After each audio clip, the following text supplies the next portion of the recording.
Hi, welcome to the coaching game. Look who's over here. It must be coaches creating change. Oh, yes, I it see is. lovely Terry Yoffe. Oh, yes, teriyaki here. We are in middle of August. Unbelievable. I have no idea where this year has gone. I say that every year, But and it seems to accelerate. It goes faster every year. It's it crazy. seems to, and we're heading into the last few months of the year.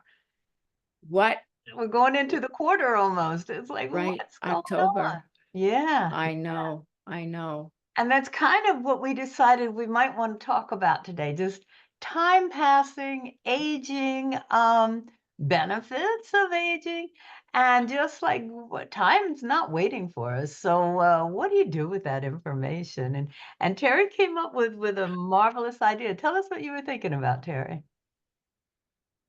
So as a 20-year veteran of coaching, there are so many coaches, and I'm like a lot of coaches trying to figure out how to separate ourselves from everyone else. And I am working with a woman to help me re-message myself.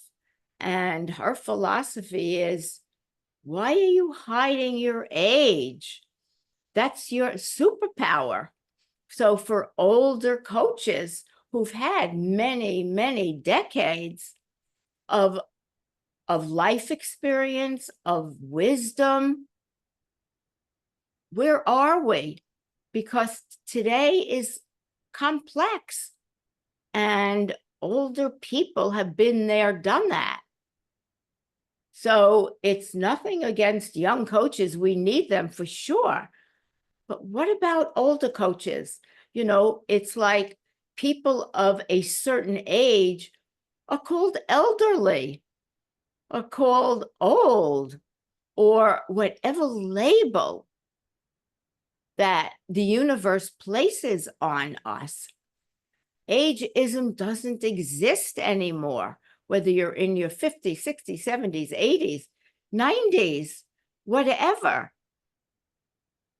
So here we are. Here we are. It's interesting because and probably it was on Facebook. I have no idea where I saw it, but somebody was saying that in all other cultures, age is revered, it's worshipped and it's celebrated, and but in our culture, it's something you hide. It's something you try to change. It's like, you try to dress younger and you try to whatever you do with makeup, which I do all the time, but whatever you do to look younger, because for some reason, rather than celebrating the, hey, we're here, we've been here for a long time, it's like, oh, don't ask our age because I don't know. I don't know why. I don't know why we don't appreciate it. But I love the thought that coaches have a lot of experience. I too am a 20-year veteran. That's right. We met each other, I think, when we both graduated.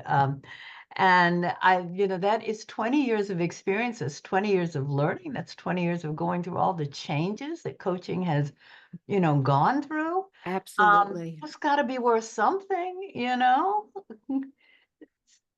So, to be worth a lot, yeah, you yeah. know, for people to want to tap into all of our experiences and knowledge and hundreds and hundreds of clients that we've worked with Right. over the years to get to where they want to go. I know that I don't think there isn't a topic that a client comes to me with that I haven't experienced myself, other than divorce, probably, um, or um, another format.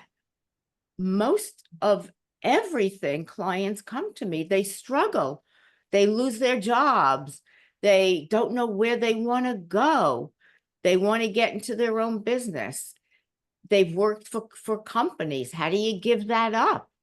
Here are two examples. I I didn't let go of the golden handcuffs and everything it offered me for many, many years. Mhm. So we have a lot for people that are looking to create change to tap into and learn from. That's true, and it's like, yes, I too hung in there because that was the established route. You work your way to the top, and then you do what you have to do, and you move up, and you do all that. However, it's it took, and I guess I don't regret it, but it took me a while to figure out, you know what, this isn't doing it for me for some reason. So yeah, when you finally get to be a coach and you go through coach training, you go, oh my goodness, eh, I have far greater capacities than I realized. And I hear what you're saying, and we're not saying that young coaches don't offer anything. I'm sure they know how to do Twitter so much better than I do because I don't have a clue. They know all the AI talk and all of that, and that's great. But I think what has to be appreciated is experience and how far that takes you. And you're right. When a client comes, uh, when a client comes to you, you either have had a client that did that or you've been through it yourself. And if you haven't, my thought always was because I don't have children, but and everybody goes, well, you really can't coach someone about a child's problem, or you can't coach a parent who's having. And I go, yeah, you really can because you're putting different eyes on it. And it's the same with age, that just because you're young and I'm old doesn't mean that I don't have something. I'm going to see something that you don't see, and you're going to see something that I don't see. And we can learn from each other, which is fantastic. I agree 100%. I think every coach has their place, and every coach has offerings that another generation might not have. Yes. Yes. And, it's not taking one thing away from another. It's just with decades and decades and decades of experience, you automatically have the bandwidth that a young coach doesn't have because they haven't lived decades and decades and decades. True, So and but being older, you know the history. Like we know the history of ICF. We know how it's changed, the International Coach Federation. We know how it's changed. We know how it's improved.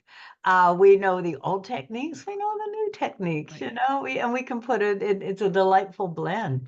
So yeah, right, exactly what you were saying. exactly, Yeah. exactly. And also even ICF has changed. Mm. That it used to be questions, questions, questions, Yeah. and now it's a mix of everything. I don't think clients want to come to just get questions thrown at them. I mean, with my clients, I ask if it's okay for me to give them a perspective, and which could open a door for them on what they're going through, right? Mhm. You might not help them with their answers, but you work on that together. And it's a partnership. It's not coach, client type of relationship. We're equals. That's how And ICF has changed because they went from coach questioning to partnership.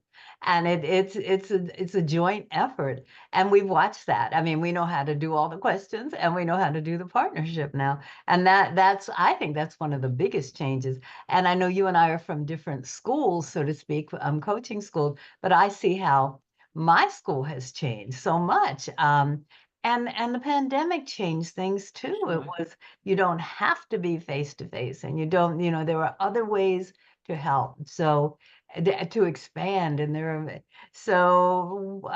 been through a lot. I mean, I always thought I was a pioneer. Oh my. 2004, I must be the first person. There were people around in the 90s that were doing coaching. Well, until you know about it, it didn't exist. But 20 years experience, that's a pretty good thing to have under your belt. 21 this October. Wow. Okay, you got me you beat. know? It's, Yeah. and then, for us, we took a course, and then if you wanted to, you took a 6-month certification training. And Mhm. here I was well past school, Yes. and it was 6 months of stepping up and really expanding our bandwidth of brain and, wanting to take an oral and a written and pass. And, That's interesting because reinvention, I think we've both done that. And how do you reinvent yourself? I always say that you know when you need a coach and you know when something's not going right because there's a little feeling inside of you. But how do you reinvent yourself? And yeah, I think we're both great examples of that. And then we can help other clients reinvent themselves. it's all about creating change. And that's my big, big passion is how to create change in your life at any age. We both had business backgrounds for sure. Yeah. And then how I had my own business.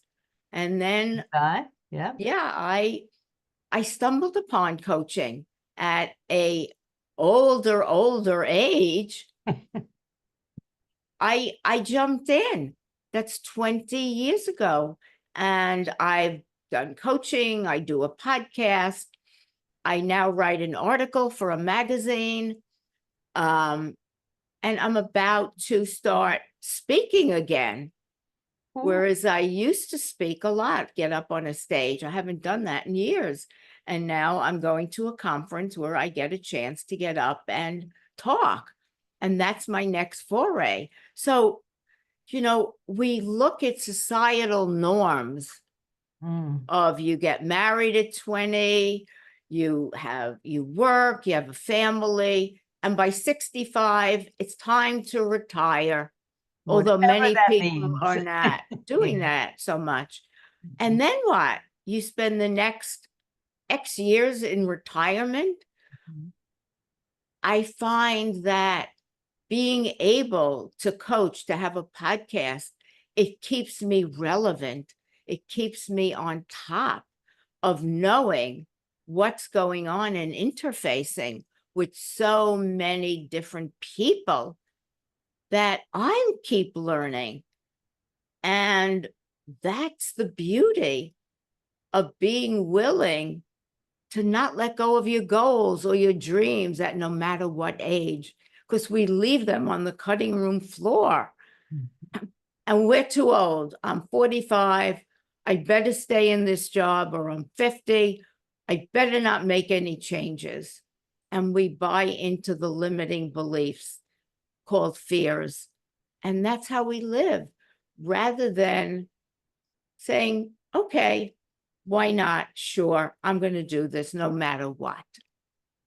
Yeah, I think more and more people are questioning, especially younger people. It's like, is this working for me? And if not, what can I do? But yeah, 65 is not necessarily a time when you go, okay, I'm going to play golf and I'm going to go on a cruise, and that may be fine if that's what you wanted to do. But there's so many other things, and a flexibility is all a part of it because I know when I started coaching, I wanted to do health and wellness and get people to be a coach and expand, and then 2008 came, and all of a sudden the market came crashing down, and the finances and economy was just tanking. And because I had a background as a career HR professional. Sure. Sorry, yeah, it's been so long ago I forgot. People started coming to me and going, "Oh my God, I'm losing my job, or I lost my job. I don't know how to do a resume. I don't know how to present myself." So I went, "Okay, I'll reinvent myself. I'll be a reinvention coach, and help people transition into whatever new phase is coming." But I had to do that also, and but I had done it, so it made it so much easier for me to say, "Hey, you know what? Okay, let's look at this from a whole different angle, not tragedy, but it's like opportunity." So flexibility comes first with us, I think, and then helping our clients stretch and become more flexible. Yeah. I think it's a fixed mindset versus a growth mindset. Oh, nice. Yeah. And so many people have that fixed mindset of because their fears and the stories they tell themselves Mm. that they keep going along rather than a growth mindset is really opening up the lens and saying, wait a second, what do I want for me? Mhm. Instead of they're scared at 50, go off on their own or take another job, or I'm too old, it's never going to work. I think today more and more, as a matter of fact, there was an article in one of the online services I get that talks about wisdom knowledge and youth knowledge, Uh-huh. meaning generational Mhm. combination of young people working with older people and younger people gaining the wisdom of what older people have to offer, and older people having the ability to tap into what younger people are thinking and doing. And that's the best of both worlds.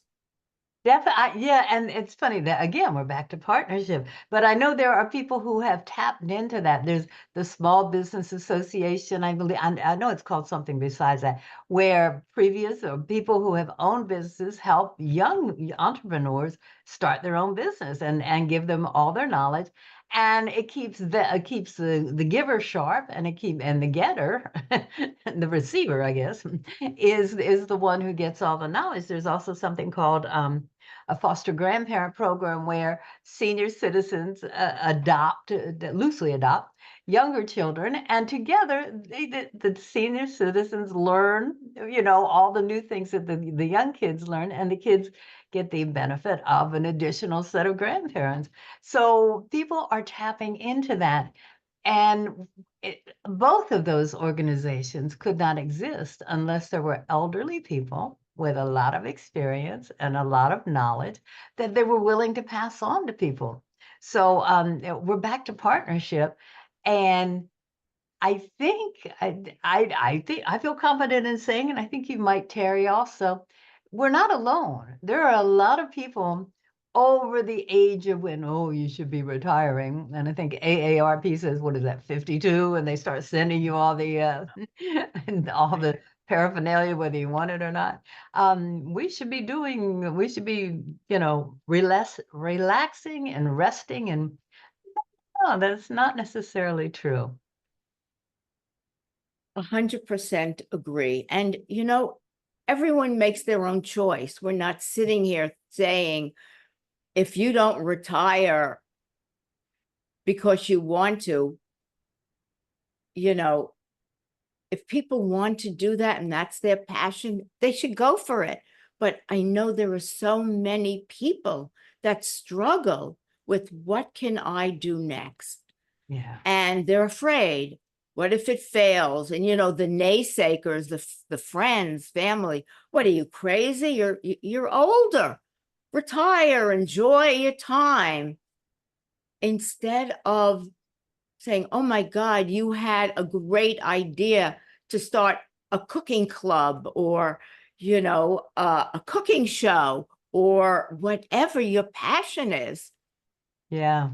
Don't let that fall by the wayside because your fears are, as people say, what do you want to look crazy? You'll be vulnerable. What might people say? You can't buy in to any of that. That's the Mhm. point. You can't.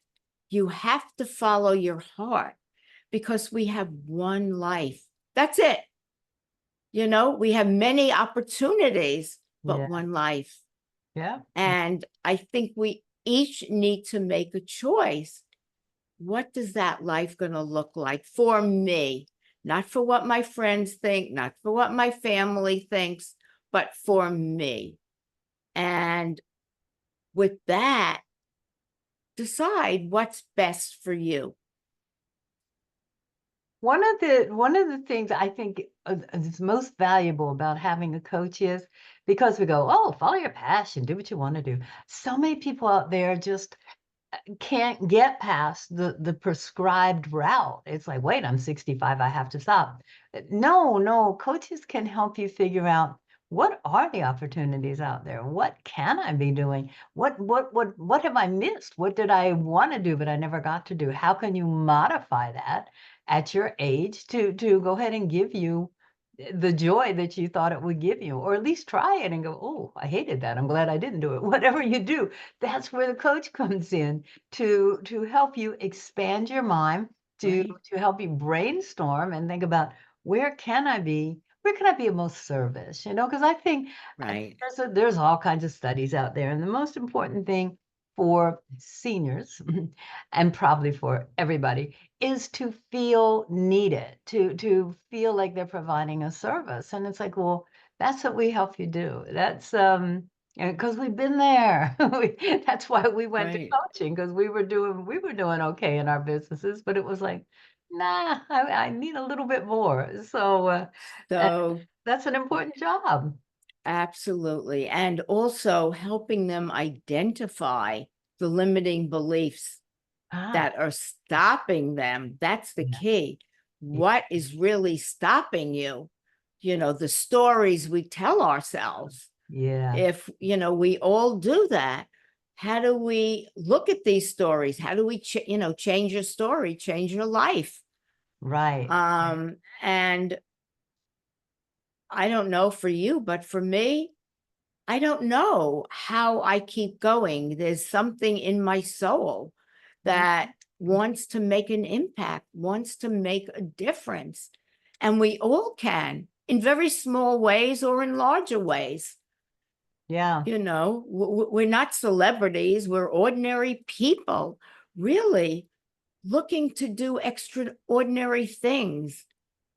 And sometimes that's something very simple, just Right, volunteering to help out at an organization that you love. You love their purpose. It doesn't have to be money. I mean, if you need money, cool, then get paid for it. But it doesn't have to be, you don't have to measure it by money and status. It's just what makes you feel good. It makes you feel good inside. And how can you keep getting that feeling? And that's what Terry's talking about. I think passion. It's how do you dig it out? Because I think we all have passion. We've just kind of buried it in so many different ways with limiting right, beliefs and incorrect interpretations and assumptions. Oh, I'm too old. So how to right, right, peel away the onion, the layers of the onion, to get right down to the core and go, here's how I want to spend my life, and here's right. what I can do. It may not be everything, but whatever's going to make you feel good. I absolutely agree. It's about passion. And if you've been in a job for so long, your passion has, unless you absolutely love what you're doing, passion has kind of taken a really backseat. Yeah. And what would it be like to, as Lori said, to shine a light on that passion and say, oh my God, if only, you Hmm. know, at the end of our life, do we want to say, if only, um, or rather, God, I've done everything I've wanted to do. I wish I had more time, but at least I Right, got to right. do it. Yeah, definitely. It's so I think really what we're saying is stop. One limiting belief right now is that you're too old. You know, you're never too old. No. Even if you're immobile, even if you're not too old, there are ways to contribute. And Mhm. it's not a dress rehearsal, as the old saying. And Right, this is right. your shot. Exactly. If not now, then, Exactly. you know? Exactly. Yeah. And, if you switch from feeling old to feeling young and capable Mm. and finding that passion, all of a sudden, you're in alignment and lots of things open up when that happens. So, yes, life is short, as we see this year has whizzed by, as every year does, because life isn't life isn't fair. Life doesn't care. It just goes. It's up With to or us. without you, yes. You can sit That's on the right. sofa or you can be out there trying to keep pace. Either way. Whatever, Ex- and sitting on the sofa is fine if you feel like, okay, this is I earned it and I've been waiting for this the whole time. Right. That's great too. It's like Right. if that's your passion, it's like, boy, I worked so hard to get here. Stay there, Right. You're gonna get bored, Exactly. but it's okay. Stay there until you do get bored, and then start thinking about, what can I do to Mm. enhance what I'm already doing? And my recommendation would be get a coach. Get a Because coach for sure. yeah, they are Absolutely. there to help you think about things that you never thought about before, or unearth things that you put aside because you go, "Oh, I could never do that." Um, Right. Exactly. yeah, but value, celebrate. And some people hide their birthdays, some people don't Mhm. ignore their birthday. My thought is, well, why? You're here, celebrate, it's another year, another opportunity. And so our advice is, value everything, value the youth, value the elderly, and I don't even want to use that word, value the experience. Let's use that. Right. Not Not elderly, for elderly, sure. because who's to say what's old? Right. That's exactly right. Those are societal norms. Mhm. Ageism doesn't exist, Yes. but living your life does. Ah. And my hero is Iris Apfel. She just died at 102. She was an icon. She had brands for rugs and this and that up until the time she died. And I look at her with all her jewelry and her big glasses Oh, I know who you're talking about. and her Yeah, yeah. scarves. She was a New York icon. And that's Was we are out of time, but that's what we want. We want to be icons, and we want you to be icons too. right, So exactly. start valuing and start thinking in a whole different kind of mode. It's like I can do Right. whatever I really want to do. So we hope we left you with that and Ah, get out there and enjoy the rest of the year. absolutely. Thank you, See you Terry. soon. Thank you. Bye-bye.